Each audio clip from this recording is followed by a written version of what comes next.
We welcome you into the second round edition of the Red Zone Report here from East Ridge High School. As the Pioneers came away big victors tonight, 28-0 over the CCS Chargers. How did it get started, and how did East Ridge move to 12-0, Eric? Well, it's about the same story as we had 2 weeks ago here in Week 11 in the region championship to close out the season. And once again, it was heavy doses of Trinell Moore. This time he played the entire game, surpassed the 2,000-yard mark on the season with he had 29 carries, 236 yards, and 3 touchdowns tonight, according to my stats that I have here. But and then the same thing for the CCS offense is they had long drives, started the game out with a 14-play drive that took over 7 minutes, but get down to the 1-yard line, have a 4th and goal from the 1, go for it, East Ridge stops them, and that was pretty much the story of the night. Long drives, can't get points out of it. Same thing happened 2 weeks ago. You definitely can tell that early on, Rob Spence, it took a while, a long time this week to prepare for that East Ridge defense, who gave up multiple screen passes last week against Smith County.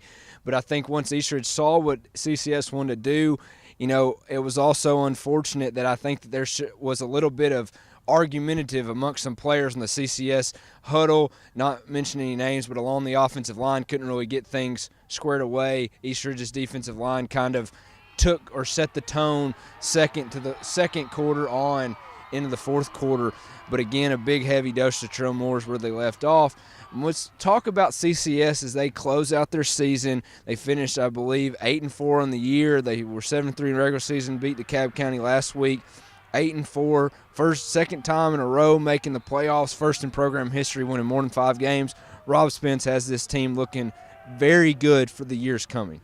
Yeah, definitely. They have a lot of young talent, some good-looking athletes over there for CCS. But, you got to be proud of the season that the Chargers had tonight, even with the loss and the injuries we had late, kind of dampened the mood overall.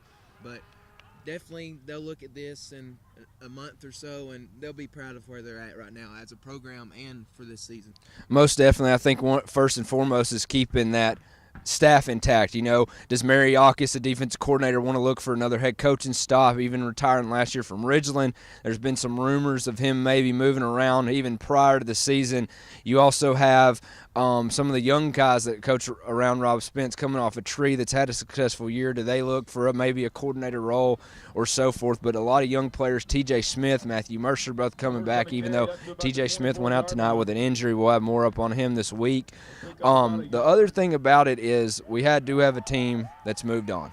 East Ridge 12-0, likely will host Notre Dame next week. Notre Dame will up big right now over Upperman.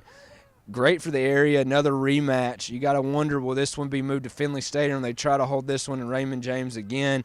But as right now, East Ridge, Notre Dame. East Ridge beat them in the regular season 14-9. How do we see this one going?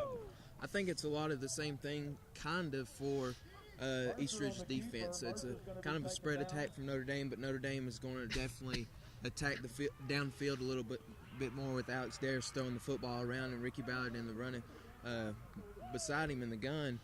Definitely kind of presents more of a challenge for East Ridge defense, kind of more of a running game for Notre Dame, a stronger running game, I would say, and you can never count out Alex Darris in a football game. But this East Ridge defense has looked good the past few weeks, especially when I've seen them. And then flip things around, can Trinell Moore have the type of success he's been having against Notre Dame? I know they beat Notre Dame earlier, but Notre Dame's front four matches up better with East Ridge and CCS still. Most definitely, and I think this is kind of the same scenario for Notre Dame.